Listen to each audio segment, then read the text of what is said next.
8 மாசம் ஆகுது மேடம் இது வரைக்கும் குழந்தை பிறந்து. அதுக்கு ஒரு சோப் வாங்கி கொடுத்துருப்பானான்னு கேளுங்க மேம்.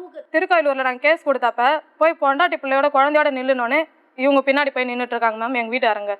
அங்கே டேஷ்ல இருந்தவங்களே சொல்கிறாங்க, அந்த பொண்ணு எப்போ அவங்க அம்மா விட்டு உன் பின்னாடி வந்து ஐயோ நம்ம அம்மா பார்த்து வச்சிருந்தா லைஃப் நல்லா இருந்திருக்குன்னு அந்த மனசில் தோணுச்சா அப்பயே நீ செத்துட்டடான்னு அந்த மேடம் இவங்கள்ட்ட சொன்னாங்க மேம். அப்பயும் குழந்தை இவன் தூக்கவே இல்லைங்க மேம்.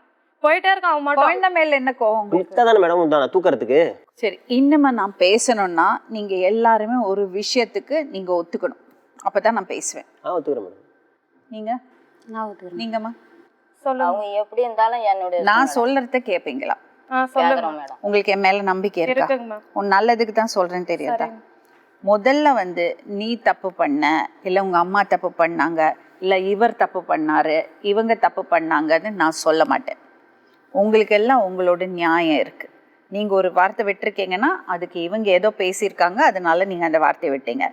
நீங்க பேசியிருக்கீங்கன்னா அந்த மாதிரி ஒரு சூழல் இருந்திருக்கு, நீங்க பேசியிருக்கீங்க. ஏதோ சூழல் அப்படி நடந்து போச்சு.